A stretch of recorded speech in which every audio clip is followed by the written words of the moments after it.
ఈ తెలంగాణ సమాజం అంటే ఒక ఉద్యమాల గడ్డ. తరతరాలుగా మనము నిటారుగా నిలబడి కొట్లాడిన చరిత్ర ఉన్న గడ్డ.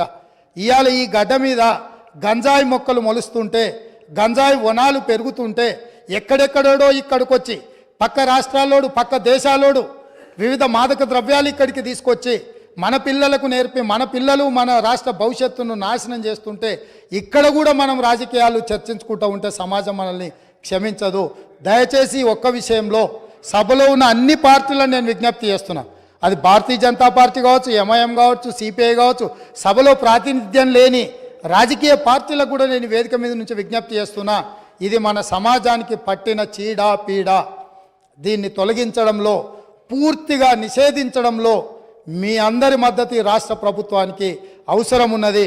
అవసరమైన సహకారాన్ని అందించాల్సిందిగా సభాపక్ష నాయకుడిగా మీకు అందరికీ విజ్ఞప్తి చేస్తున్నా అధ్యక్ష.